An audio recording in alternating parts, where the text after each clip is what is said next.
नमस्कार बंधुगण, धैर्यर फल मिठा। आमे समस्ते पिला दिनरू एक कथा शुणीचु, किंतु गतकाली रातिर अहमदाबाद नरेंद्र मोदी स्टाडियम दृश्य ए पुराणा कथा को एक नूतन एवं गंभीर भावप्रवण मोड़ देइछि।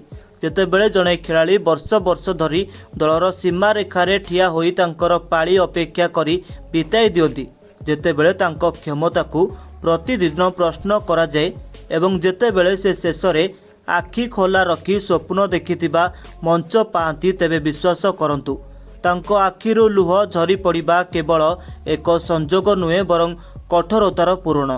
आजिर स्वतंत्र भिडियो आमे संजू सैमसन नीरव संघर्ष, तांकर 46 बॉलू 89 रन विध्वंसकारी इनिंग्स एवं रोहित शर्मा धोनी विषय मैच परवर्ती चांचल्यकर प्रकाश विषय आलोचना करिबु, जा समग्र विश्व को आंदोलित करिछि। बंधुगण, आपण गतकालीर मुख्य खबर देखिथिबे। भारत 2026 टी20 विश्वकप्र विश्व चैंपियन मुकुट पिंधाइला।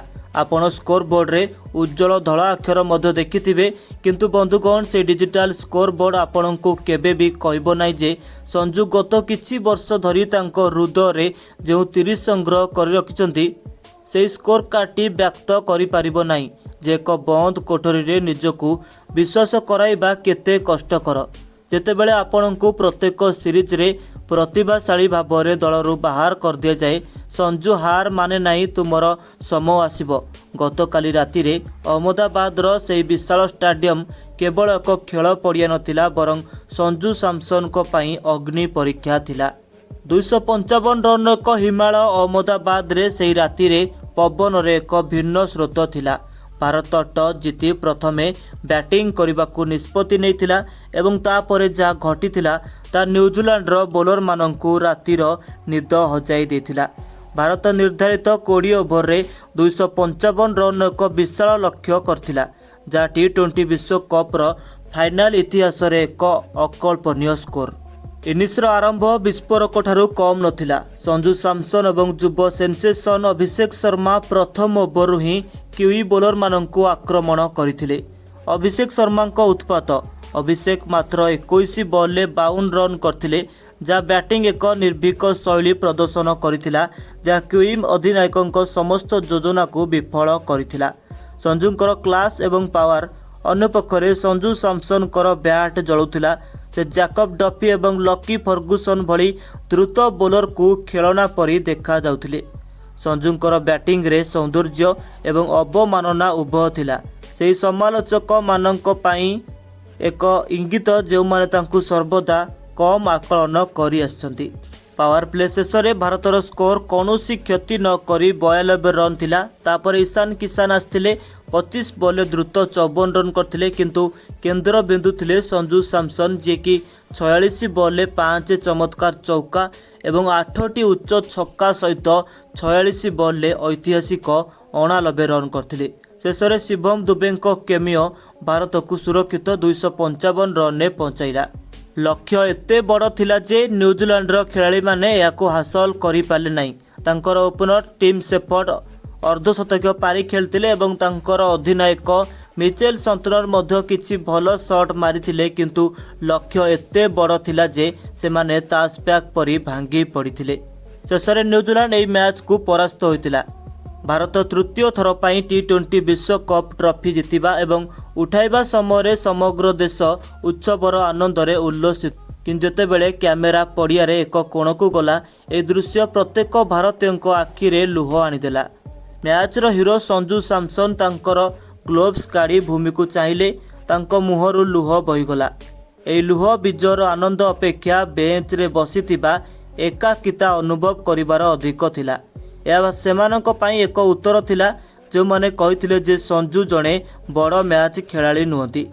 उदारतार एक उदाहरण, जेतेबेले संजू को man of the match Bhavre मनोनीत करा जायतिला, से परि किछि करिथिले जा लक्ष लक्ष प्रशंसकक हृदय जीतिथिला। संजू एका तांको ट्रॉफी ग्रहण करनथिले, से अभिषेक शर्मा, ईशान किसान एवं अक्षर पटेल, शिवम दुबेंको सहित मध्य शेयर करथिले। संजू माइक रे कहिले, ए इनिंग्स केवल मोर नुहे, जदि अभिषेक से आरंभ दे न थांते किंबा ईशान मध्य भागरे चाप को हटाई न थांते, तेबे मु हुए तो मानसिक स्थिति रे न थांती। ଏବଂ ଅକ୍ସର ତାଙ୍କ ବୋଲିଂ ବିନା ଆମେ ସ୍କୋରକୁ ରକ୍ଷା କରିପାରିନଥାନ୍ତୁ। ଏବଂ ବୁମ୍ରା ଯେପରି ବୋଲିଂ କରିଥିଲେ ଆମେ ସମସ୍ତେ ଜାଣୁ ବୁମ୍ରାଙ୍କୁ କାହିଁକି ବିଶ୍ୱର ନମ୍ବର 1 ବୋଲର କୁହାଯାଏ। ବୁମ୍ରା ଆଜି ଯେଉଁଭଳି ବୋଲିଂ କରିଥିଲେ ସେ ଦେଖାଇଦେଲେ ଯେ କୌଣସି ବି ମ୍ୟାଚ୍କୁ ବୁମ୍ରା ହାରି ଆସୁଥିବା ମ୍ୟାଚ୍କୁ ମଧ୍ୟ ଜିତାଇ ଦେବେ। କିନ୍ତୁ ବନ୍ଧୁଗଣ ସବୁଠାରୁ ବଡ଼ ଆଶ୍ଚର୍ଯ୍ୟ ଏ ପର୍ଯ୍ୟନ୍ତ ଆସିବାକୁ ବାକି ଥିଲା ଯେତେବେଳେ ସଞ୍ଜୁଙ୍କୁ ତାଙ୍କର ପରିବର୍ତ୍ତିତ ମାନସିକତା ପଛରେ ରହସ୍ୟ ପଚରାଗଲା। ସେ ଦୁଇଟି ନାମ ଉଲ୍ଲେଖ କଲେ ଯାହା ସମଗ୍ର କ୍ରିକେଟ ଜଗତକୁ ହଲାଇ ଦେଇଥିଲା। ରୋହିତ ଶର୍ମାଙ୍କର ସେହି ଯାଦୁକାରୀ ଫୋନ୍ କଲ୍। ସଞ୍ଜୁ ପ୍ରକାଶ କଲେ ଯେ ଫାଇନାଲ ମ୍ୟାଚ୍ ସକାଳେ ସେ ଅତ୍ୟଧିକ ଚାପରେ ଥିଲେ।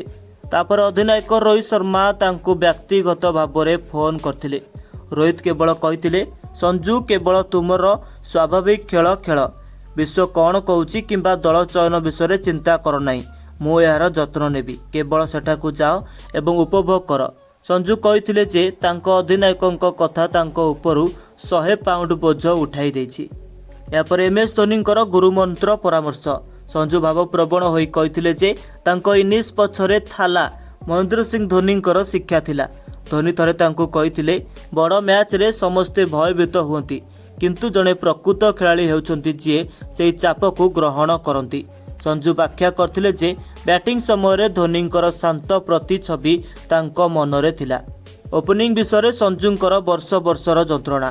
ସଞ୍ଜୁ ପ୍ରଥମ ଥର ପାଇଁ ତାଙ୍କର ବ୍ୟାଟିଂ ପୋଜିସନ୍ ବିଷୟରେ ଖୋଲାଖୋଲି ଭାବରେ କହିଲେ।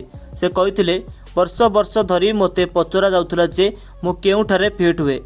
କେତେବେଳେ ମୋତେ ଫିନିଶର କରାଯାଉଥିଲା, କେତେବେଳେ ମୋତେ ମଧ୍ୟମ କ୍ରମରେ ଆଡଜଷ୍ଟ କରାଯାଉଥିଲା, କିନ୍ତୁ ମୋର ହୃଦୟ ସବୁବେଳେ ନୂତନ ବଲ୍ର ସମ୍ମୁଖୀନ ହେବାକୁ ଚାହୁଁଥିଲା।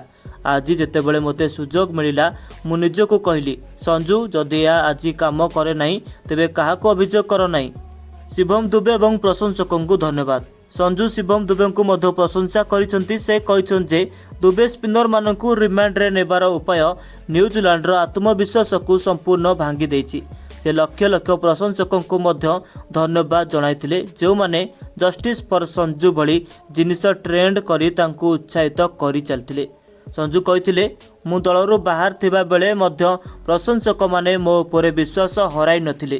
ଆଜିର ଏହି 89 ରନ୍ ସେହି ସମସ୍ତଙ୍କ ପାଇଁ ଯେଉଁମାନେ ମୋତେ ଆଗକୁ ବଢ଼ାଇ ରଖିଥିଲେ। ବନ୍ଧୁଗଣ ସଞ୍ଜୁ ସାମସନଙ୍କର କାହାଣୀ ଆମକୁ ଶିକ୍ଷା ଦିଏ ଯେ ସମୟ ଯେତେ ଖରାପ ହେଉ ଯଦି ଆପଣଙ୍କ ପାଖରେ ପ୍ରତିଭା ଏବଂ ଦୃଢ଼ତାର ସାହସ ଅଛି ତେବେ ଭାଗ୍ୟ ନିଶ୍ଚିତ ଭାବରେ ଆପଣଙ୍କୁ ତୁମର ପ୍ରାପ୍ୟ ଦେବ। ବର୍ତ୍ତମାନ ଚୟନକର୍ତ୍ତାମାନଙ୍କ ପାଇଁ ସଞ୍ଜୁଙ୍କୁ ଅଣଦେଖା କରିବା ପ୍ରାୟତଃ ଅସମ୍ଭବ ହୋଇଯିବ। ଅହମ୍ମଦାବାଦରେ କୋଳାହଳ ଏବେ କମିଯାଇଛି କିନ୍ତୁ ସଞ୍ଜୁଙ୍କର ଇନିଂସ ଇତିହାସର ପୃଷ୍ଠାରେ ଲିପିବଦ୍ଧ ହୋଇଯାଇଛି।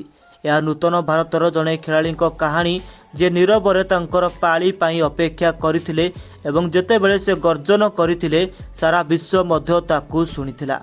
ଆପଣ କ'ଣ ଭାବନ୍ତି ସଞ୍ଜୁ ସାମସନ ବିଶ୍ୱର ନମ୍ବର 1 ଓପନର ହେବାକୁ ଯାଉଛନ୍ତି କି? ଆପଣଙ୍କ ରାୟ ଗୋଟେ କମେଣ୍ଟ କରନ୍ତୁ।